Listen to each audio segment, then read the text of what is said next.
Hello everybody, Steve Stine here from guitarzoom.com. Thank you so much for joining me for another episode of the Steve Stine Guitar Podcast. Today what we're going to be doing is talking about 8 things that I think would be very beneficial for you if you're trying to learn how to improvise solos, but you're struggling with making them sound musical. And a lot of times it's not just your skill set, but it's your mindset that can make a really big difference. So today what I want to do is we want to discuss the difference between a fundamental or a rudimentary practice and then 8 things that I think could benefit you in trying to make your solo sound more authentic and more creative. The first thing we need to understand is our skill set. What are the capabilities that we have on the guitar that we have to offer to this particular musical situation that we find ourselves in? Do we just know pentatonic, or do we know some diatonic? Do we know our triads on the fretboard, right? Do we know the arpeggios? And it's okay if you don't. I'm just saying, what do you know about the elements that exist on your fretboard? So let's say you say, well, all I know is A minor pentatonic, or all I know is a minor pentatonic scale. Okay, so let's say you knew A minor pentatonic in this first position, but you don't know the second position, or you don't know the third position, you don't know any other position than that one position. Now you know that with practice you could learn more of your fretboard, which is something that you should certainly work toward. But if you're going to solo over something today, you're going to be called up on stage to improvise over something, your skill set is your skill set. That's what you have to offer right now. And yes, I would highly recommend you continually try to expand your capabilities on the guitar, both intellectually and physically. Let's just say that's what you have, is just this one position. Well, that's what you have to offer. That's your skill set. And then you also have your capability of playing that, not just seeing it and understanding it, but your ability of being able to execute it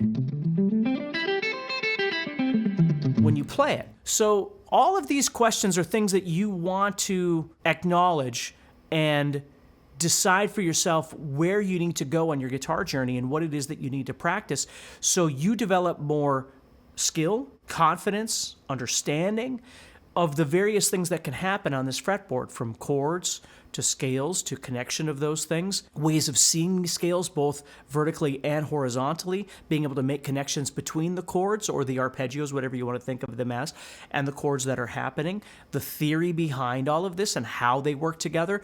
All of this stuff is available to you. Okay, so let's go ahead and just talk about fundamental practice for a second. When you're going to practice something technically or fundamentally, you might set a metronome at whatever tempo, and then you practice your exercises.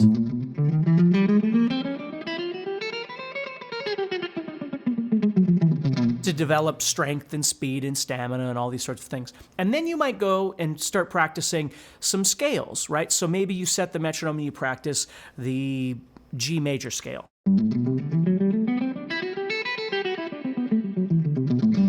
And you practice the shape over and over and over, and then you go to the second position, you practice that.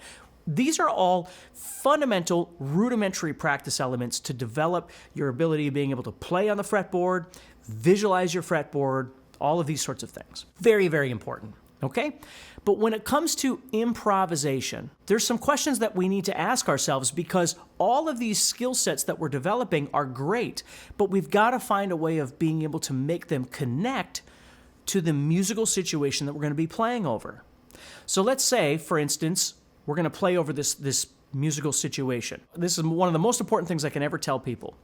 Know the musical situation you're going to play over. This might not be you, but I see this all the time where somebody might grab a backing track off YouTube or something like that, and they want to jam over the top. So they grab it and they go, oh, it's in A minor, right?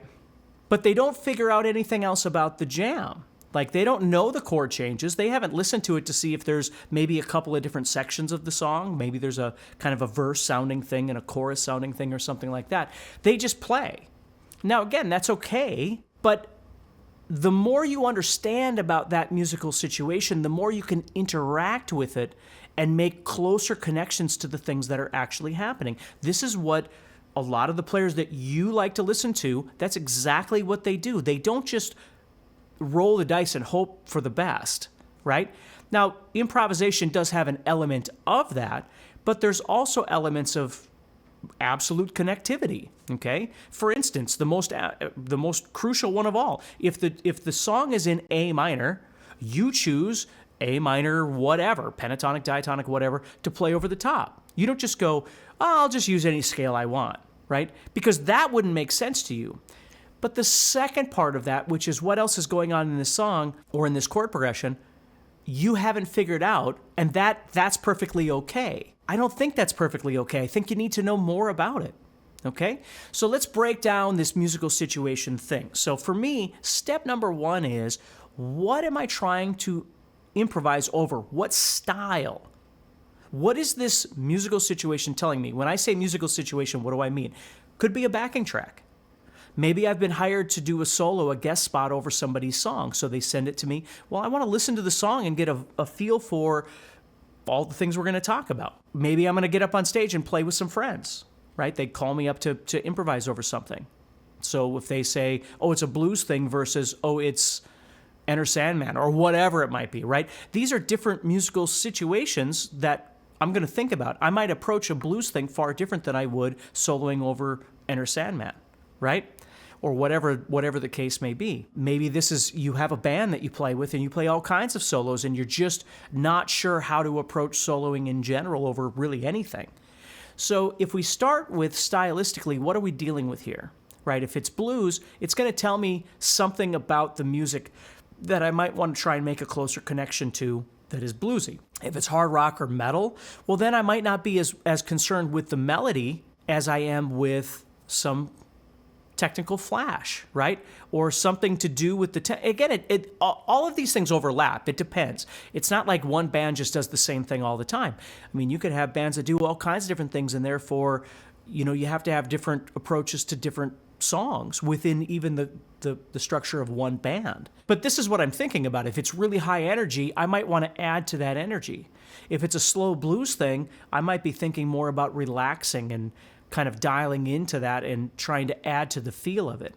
If it's more of what I'll call a pop style, and by pop I don't just mean like Ariana Grande or something, I mean anything that's really just holistically major or minor, right? I Remember You by Skid Row. Skid Row's a rock band, no doubt about it, but I Remember You is really just that G to C, right? Or if I'm playing more, whatever it is, those are all just regular kinds of songs. They're not really blues songs. They're not hard rock songs. They just kind of fit in the middle, right? So that's the first thing, is what am I dealing with stylistically? The second thing I ask myself is, what key is this in, and what do I know about the chord changes for the part I'm going to improvise over? Because it's very possible that the song uses these chords, but when it gets to the solo, there's a key change or a modulation, or the chords are different or whatever. Well, that's the part I need to focus on. I want to know the whole song. I want to spend some time trying to kind of listen to this and get a feel for the vocal, the melody, blah, blah, blah. But I do really need to know the part that I'm going to be soloing over, what's happening. Now, oftentimes it'll be the same part as the rest of the song, but that's not always the case, and I need to be aware of that. And then I'm going to go even deeper, and I'm going to start thinking about tempo and groove. Now, I might not have time to figure out exactly the tempo, like, oh, it's 126 or it's 138. I might not have time for that because I've been called up on stage and I'm going to play with somebody. Well, I don't have that. But I do have a roundabout understanding as soon as they start playing of what the tempo is going to be, right? So if the tempo's like, let's say that's my quarter note. 1, 2, 3, 4. Well, the first thing I do is do the quarter note, eighth note, 16th note thought process. So if this is my quarter note, my eighth notes then would be bum, bum, bum, bum, bum, bum, bum, 16, da, da, da, da, da, da, da, da, da, da, da, da, da. So I can quickly make an assessment off of that tempo of whether those 16th notes are playable in some capacity with my skill set. Now, this is where people get confused about this stuff. I'm not trying to make anybody into a speed demon, but music uses these things. You can't just play whole notes. Like, you can't write a song that's just whole notes. The singer's singing whole notes and you're playing whole notes and your drummer's just hitting a snare drum on whole notes. It would be really, really, really, really boring and it would sound silly. So people get in these weird arguments about fast versus slow. Music uses whole notes, half notes, quarter notes, eighth notes, 16th notes, 32nd notes, blah, blah, blah. That's what music does. And then triplets and everything else on top of that. That's what music does. So it's not whether or not you can play everything at 128th notes. That's not it. It's can you play things that are functional and useful, which is really quarter, eighth, and 16th. That's really what you're going to be dealing with most of the time. Now, for instance, if I was playing just an A minor 7, so now I'm thinking that's my quarter. Bum, bum, bum. So my eighth, da, da, da, da, da, da, da, 16th, decca, decca, decca, decca, decca, decca, da. Those are my 3 parameters that I'm going to spend most of my time with. So again, I might not know the tempo, but I've already assessed these 3 elements. So my quarters, eighth notes, 16th,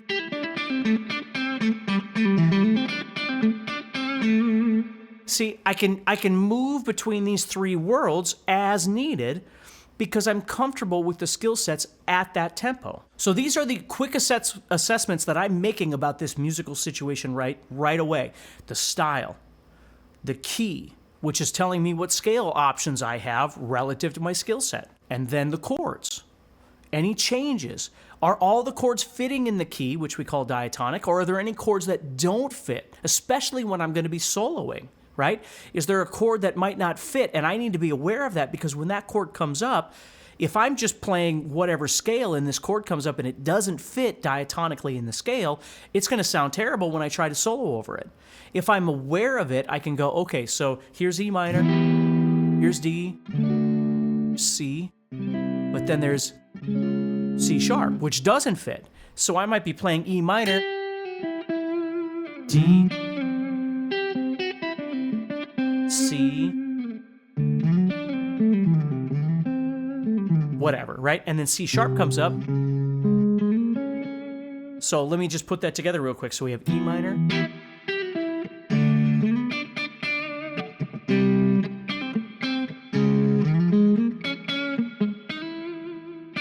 see, over that one chord, I'm going to have to make some adjustments. That's what I have to do.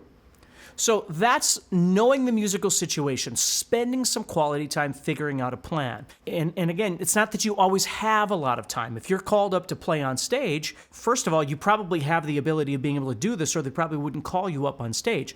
But they're not calling you up and going, okay, we're not going to tell you what key, we're not going to tell you the song, we're not going to tell you the jam, we're not going to tell you anything. We're just going to start playing, the drummer's going to count it off, and then we're all just going to start playing and see what happens. That doesn't really happen. They're probably going to tell you, hey, let's do Tush by ZZ Top, and we're doing it in the key of G. Okay, I know what Tush sounds like. You know what I mean? I've got an idea. Or we're going to do a slow blues in the key of A minor. Okay, slow blues. That tells me A minor. That tells me what we're doing. Might not tell me everything, but as we start playing, I can listen and go, oh, okay, so that's where they're going to the 4 chord. Or that's where they're going to, or, oh, there was something else happening there. Real-time improvisation on stage is a little bit different because maybe they didn't give me all the information, so I've got to make some assessments. But your situation might not be that you're involved in real-time improvisation on stage. You might have a backing track that you're playing, or a song that you're writing, or a band that you want to try out with, or a song that your band plays that you've got time to work on. Okay? So, number 2, understand how your skill set can be used with the musical situation, which we've already kind of talked about, but that's really important. You've got to become intuitive and aware of your abilities as well as your inabilities. So if the tempo is 16th notes are too fast for said tempo, you're already aware of that. Now, that doesn't mean that you couldn't do 16th notes at all, right? You could do something, but maybe you're just doing something where you've got your eighths or quarters, 16th or 8th notes, excuse me, and then 16th notes, maybe you're just doing some pull-offs or some hammer-ons or something like that to acknowledge that 16th note speed, but you're not doing big, elaborate licks or something like that. Maybe you don't have that available. Knowing what you're capable of, knowing your fretboard and the limitations you might have, or the scales that you have available to you, or the soloing paths that you have, right? Blues, you could play major or minor or both at the same time. You could play Mixolydian or Dorian. Like all of these different things that are possible if you have the knowledge and you have the understanding in your fretboard. Maybe you don't have all that. That's okay. I'm just saying, these are all things, this is why we play and we practice. And we get better and we get smarter. Again, not just from the guitar standpoint, but the ability of being able to work with and interact with a musical situation. Number 3, avoid the guitar brain. Now, what is the guitar brain? The guitar brain is this crazy thing in your head that tells you you got to play more, you got to play faster, you got to play every lick that you've ever learned, certainly the ones in the last 3 months that you've been working on, and your solo is like 12 seconds long, and you got to try and play every scale you've ever learned, every lick that you've ever learned, and as fast as humanly possible. The guitar brain is what gets in the way of music. The guitar brain is what we use when we're practicing and studying and developing and blah, blah, blah. When it comes time to actually play, improvise, we need to shut that guitar brain down, because what we need to be able to do is listen to the music and respond to the music, to the band, right? All of these things that are happening right now in real time, we want to be experiencing that and then respond to it. The guitar brain is just like, go, go, go, go, go, go, do everything that you've ever done before. And the problem is that it sounds like that. When you solo like that, it just sounds like you're just losing your friggin' mind, just trying to do everything all at once. So you've got to put your guitar brain in check when it comes time to improvise.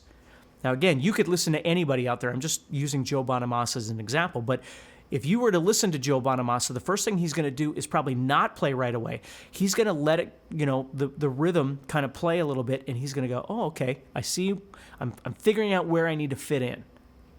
And then he's going to go and he's going to start deciding what he's going to do. Maybe he's decided on a blues scale, minor or major, or whatever the song requires, right? And he might be thinking, which goes into something else, but he might be thinking like, where do I want to be on the fretboard? Where do I want to start? We're going to talk about that as well. So number 4, connect with phrasing. So now you've established the musical situation tempo-wise, groove-wise. What I mean when I say groove is it a straight feel? Is it kind of a swing feel? What do I know about this? So now when I get in there and I start trying to phrase, what that means is I'm going to try and create sentences. I'm not just going to go,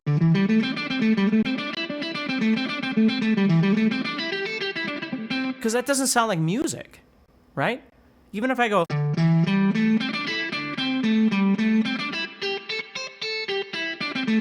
it still doesn't sound like music, okay? You've got to learn to talk in sentences, which means you have to stop playing. Just like I have to breathe, I have to stop talking. Something very, very important. I can also change the way I'm speaking. Sometimes I speak faster, sometimes I speak slower, and sometimes I stop talking altogether to create more impact on the next thing that I'm going to say. Soloing is exactly the same way. So when I get in there, what I can do is start thinking about, instead of all 6 strings, pentatonic, diatonic, whatever, all the frets, all this stuff, and again, there's the guitar brain going at it. What I have to do is decide on a couple of strings and just start making something happen. Now let's say again, I'm over it.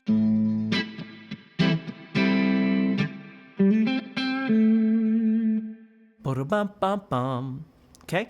So for me, a lot of times phrasing with the groove, with the tempo, quarter note, eighth note, 16, I'll start thinking scat singing in my head. Ba-da-bum-bum-bum. I'm not thinking pitch. I'm not thinking that deep. I'm just thinking da-dum-bum-bum-bum. Just thinking some sort of rhythmic thing that matches. Da-dum-bum-bum-bum. See? Whatever it might be. So that's what phrasing is to me, is it has a beginning and it has an ending. But it can also be rhythmically interesting in between. It doesn't just have to go, right? It might be, or it could be anything. And it doesn't just have to be those 2 strings. But my point is, I'm not overwhelmed by the fact that I have to play all 6 strings and all the notes all the time. That's guitar brain. I got to figure something out here. If it's in A minor, this leads to the next thing, number 5. It's called chord connection. Okay, so you're connecting with the chords is what you're doing.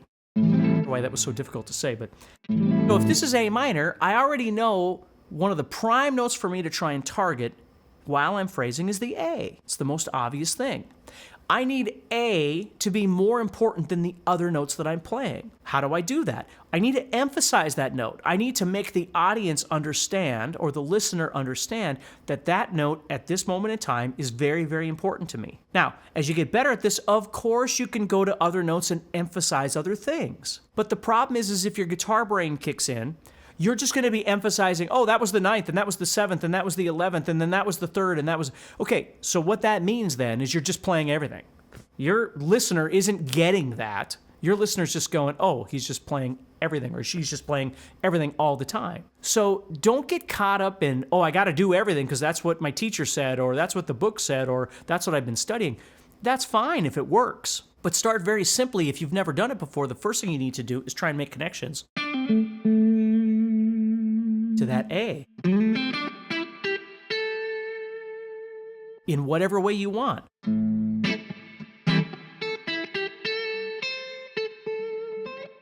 Right? Whatever you like. I mean, there's a million things you could do, but I now have a purpose, and that purpose is the A. I'm trying to get to the A. I'm trying to make the A sound more important. Does that mean I have to play it all the time? No. Does that mean I have to start and end on it all the time? No. Again, there's no parameters like that, but you have to find a way of making that sound more important than something else. That's the way this works. So connecting to the chords. If the next chord in the sequence was D minor, obviously D would be a great place to go.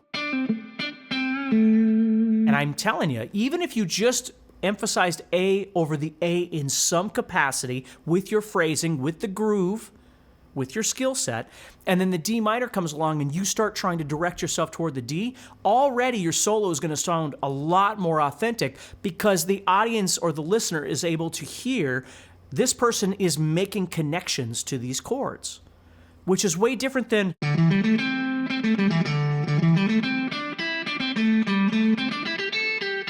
or you're just playing notes. Again, there's no real phrasing happening. You're just doing the same thing over and over and over, and there's no direction. There's no purpose. You're just playing. And you've probably done that before, especially if you've played over jam tracks and you've never tried to figure out the chords. You're just moving around, hoping that things, again, rolling the dice, hoping it works. Well, sometimes it does work.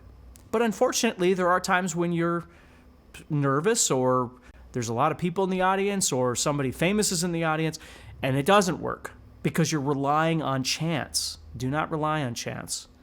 Rely on your skill set, on your knowledge, on your confidence. That's what you want to do. Okay, so moving on, number 6, dynamics is really important. Now, dynamics doesn't just mean I'm going to hit a bunch of buttons on my foot pedal to change from clean to dirty. Yes, I can do that. But I have lots of stuff in between that just by playing.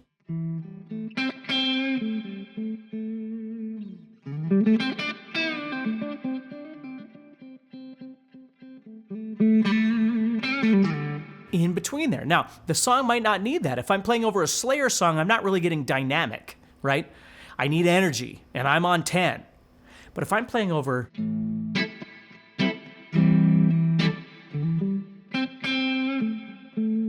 the softness and hardness in which I'm picking that string can make a difference.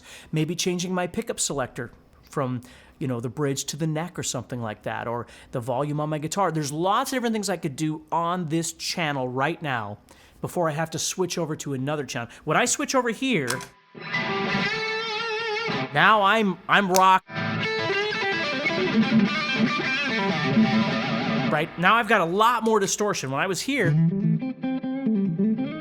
so moving from there to there are dynamically different. I might want to move to that distortion, or the song might have wanted that to begin with. Again, this is the assessment I made in number 1. But once I get to that channel, there's a lot of variety, dynamics that I can use. So for me, dynamics start with volume, the way you're picking, the volume of your guitar, the pickup selector, all of these different things.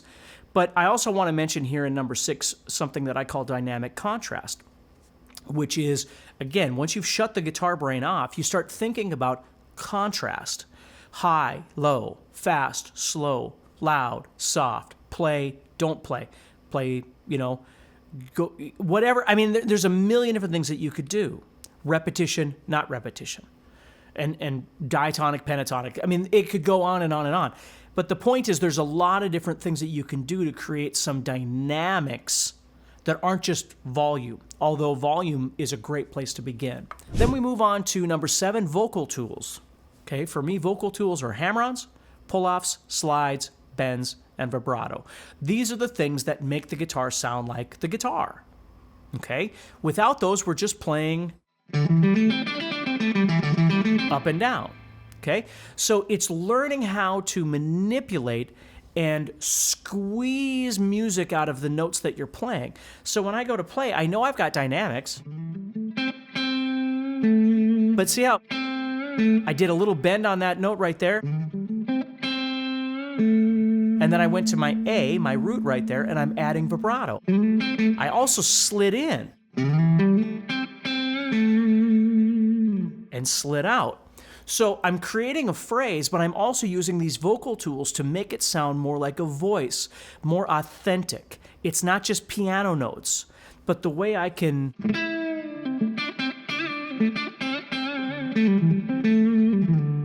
and again, the guitar brain says, do it all really fast and do everything at once.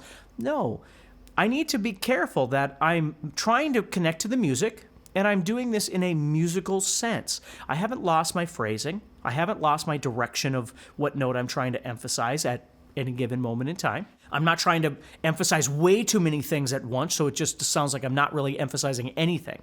Always remember, if you can play all the notes, you can emphasize all the notes, but the truth is by that point, you're not emphasizing anything. So you've got to learn to be particular when you do these things. And vocal tools, the great thing is that they add this human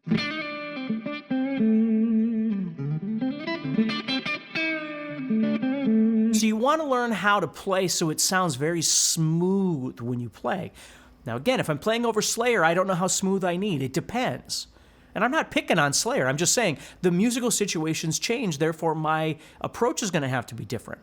If I'm going to play Slayer anyway, I've got to have more technical skill probably than I do if I'm playing over a slow B.B. King song. Now, that's a general statement, right? Because the B.B. King blues song is going to need bending and vibrato and all these things where maybe the Slayer one doesn't need as much as that. So who's to say, right? I mean, it's hard to say what maybe different technical skills is a good way to put that. So when it comes to these vocal tools, what you want to get comfortable with is not saying, oh yeah, I know, I've done that before, or I know how to do that. That's not what we're looking for. What you want is confidence in your output, okay, in your execution. When you go to play a bend, or you're going to do a vibrato, or you're going to do a hammer-on or a slide or whatever it might be, the execution's got to sound good. It's got to feel good and sound good. It's got to be in the right musical context, which goes back to number 1. I have had many students back when I used to teach a lot of private students where we would jam together and a student would try and go for a bend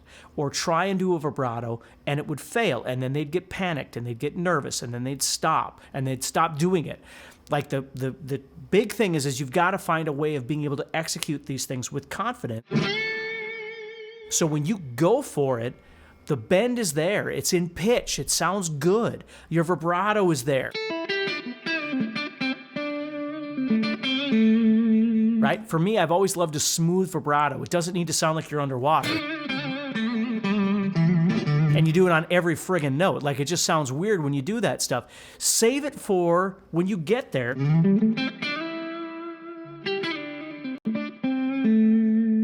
Then you add the vibrato when you've got time to add it. Don't just add it on everything all the time. Avoid guitar brain. Next thing, number 8, which is the last one, is color. Now, there's lots of other things, but I don't want to make this 5 hours long. So color expansions, okay? Taking, for instance, the pentatonic or the diatonic, it wouldn't make any difference, and you learn how to expand it in a creative way. So, for instance, if I was using pentatonic, a simple color expansion could be something like the blues note, right? So if I'm playing the pentatonic scale, that note right there, the flatted 5, which also exists on the 8th fret of the... Now that's a note, that 8th fret of the 3rd string, because I'm playing 5 and 7 on the 3rd string because I'm in A minor pentatonic. I will slide to it and back all the time.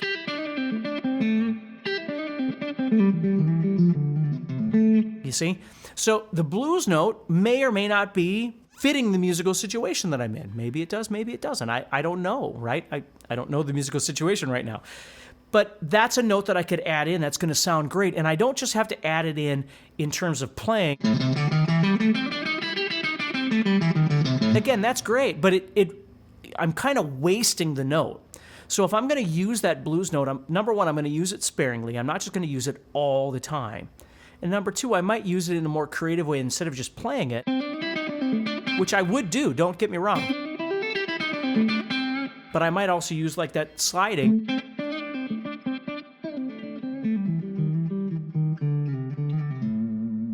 to add that in. And again, not add it in all the time. The pentatonic, the beauty of the pentatonic is it's this skeleton. And when we start adding in other color notes, they're like meat that go on the skeleton. The skeleton is always there and it's crucial because it's what holds everything together, right?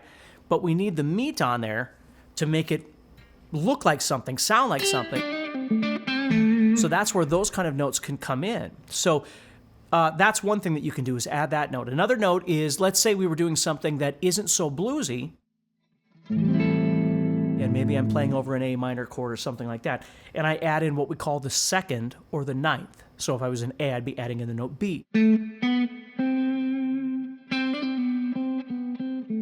And you can hear just by playing that note that it adds this beautiful melody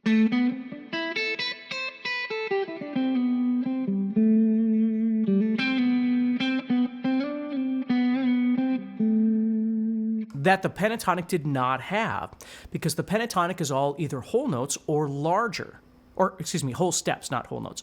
Whole steps are larger, right? So there's nothing that close together. So when we add this ninth in, or this second, we get a half step. And it adds this beautiful sound. It might be too nice for the musical situation. I don't know. Got to figure it out. I could add the blues note at the ninth. I'm just not guitar braining it and adding them all together at once as fast as humanly possible. I might want to save them and use them sparingly and use them in separate situations, different phrases that I'm playing. That way I can constantly change up the way it sounds to the listener. Here's the bass element, which is the pentatonic. Okay, so here I'm adding in some of this blues note. Okay, so that's a little different, moving back and forth. Now I'm adding in this ninth, a little different again. So it's changing up the way it sounds to the listener, certainly changing up the way it feels to me, right? Another thing that you can do is what we can call grace notes. And basically for me, a grace note is anything, I tend to use these moving forward, going up. But, you got to figure out what works best for you. But basically, I can take any note of the pentatonic or really any note of a diatonic and play a note that doesn't fit in the scale. A half step before the note that I want, and I just slide up. So let me show you what I mean. I'm going to play A minor pentatonic, and when I get to the first string, which I'd play 5 and 8, I'm going to play a 4 as a slide. I'm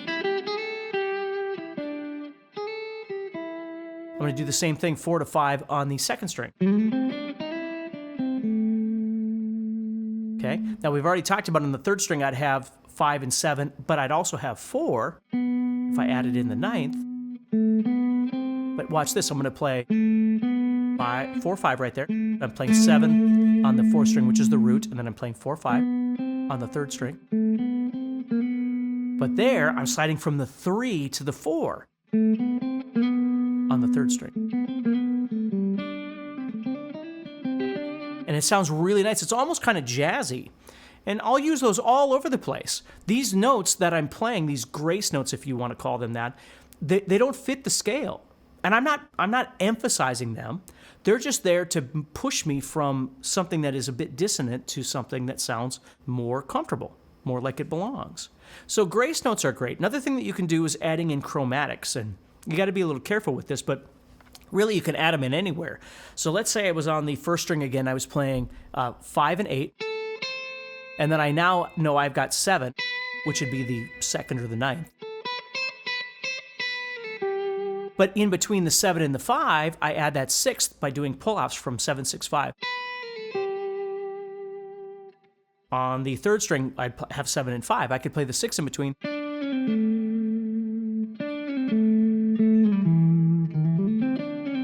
Sounds really nice.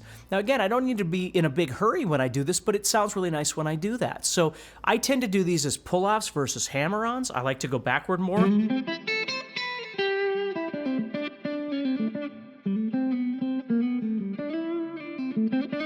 But I can add all of these things that I've been talking about in various different stages as I'm playing. So there's lots of other things that you could do, but this is a great way to get started and rethink the way that you're thinking about improvisation.